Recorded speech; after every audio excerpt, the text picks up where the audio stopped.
संपूर्ण महाराष्ट्रावर अजितदादा गेल्यामुळं या ठिकाणी शोककळा पसरलेली आहे। आता या ठिकाणी अजितदादांचं पार्थिव जे आहे ते काटेवाडी येथून या मैदानावर कार्यकर्त्यांच्या ज्या भावना आहेत दूर आहेत त्यांना अजूनही वाटतंय की दादा आपल्यातून निघून गेलेले नाहीत। बरोबर आहे जितेंद्र, खरं तर अजूनही विश्वास ठेवणं कठीण जात आहे अनेक कार्यकर्त्यांना। सध्या दोन दृश्य आपण पाहतोय, विद्या प्रतिष्ठानच्या मैदानामध्ये मोठ्या प्रमाणात लाखोंच्या संख्येनं जनसमुदाय उसळलाय, तर दुसरी दृश्य आहेत केंद्रीय गृहमंत्री अमित शहा आता बारामतीमध्ये दाखल होत आहेत आणि तिकडचीच ही दृश्य। अजित पवार यांना अखेरचा निरोप देण्यासाठी लाखोंच्या संख्येनं हा जनसमुदाय उसळलेला आहे। अनेक बडे राजकीय नेते विद्या प्रतिष्ठानच्या मैदानात दाखल झालेले आहेत, तर दुसरीकडे केंद्रीय गृहमंत्री अमित शहा हे देखील पोहोचत आहेत। सध्या ते बारामतीमध्ये दाखल झाले असल्याचं पाहायला मिळतंय। काटेवाडीमध्ये अजित पवार यांना शासकीय मानवंदना देण्यात आली, त्यानंतर त्यांच्या अंत्ययात्रेला सुरुवात झाली।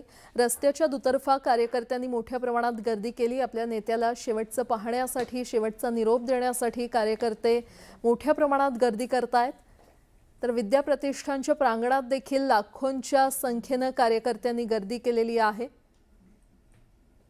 सध्या ही दोन दृश्य आपण पाहतोय।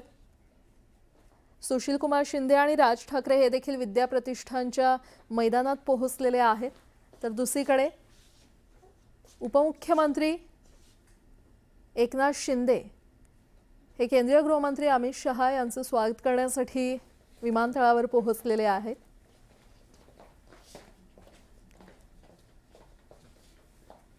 अजित पवार यांचं पार्थिव या रथात ठेवण्यात आलेलं आहे आणि रस्त्याच्या दुतर्फा खरं तर नागरिकांनी गर्दी केली असल्याचं पाहायला मिळतंय। आपल्या नेत्याला शेवटचं पाहण्यासाठी, आपल्या नेत्याला शेवटचा निरोप देण्यासाठी मोठ्या संख्येनं नागरिक गर्दी करतायत। जनसागर विद्या प्रतिष्ठानच्या प्रांगणात देखील मोठ्या प्रमाणात लोटला असल्याचं पाहायला मिळतंय। अजितदादांचं जसं व्यक्तिमत्व होतं तसाच फोटो देखील या रथावर लावण्यात आलेला आहे। पार्थ पवार हे कार्यकर्त्यांना आवाहन करतायत, शांत राहण्याचं आवाहन केलं जातंय। प्रत्येक कार्यकर्त्याच्या भावना समजून घेतल्या जात आहेत, कारण आपला नेता आपल्यातून निघून गेलाय आणि त्यांचं सांत्वन करण्यासाठी देखील पार्थ पवार इथे उपस्थित आहेत।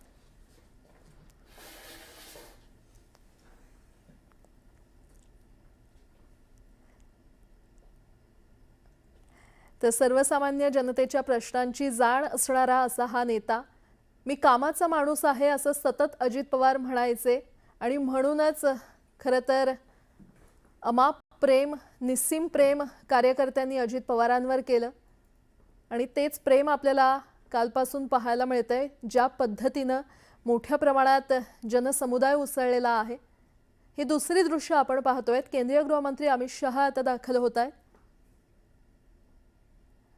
अजित पवार यांचं पार्थिव विद्या प्रतिष्ठानच्या प्रांगणात पोहोचलेलं आहे। काटेवाडीतून अजित पवार यांचं पार्थिव विद्या प्रतिष्ठानच्या प्रांगणात पोहोचलं।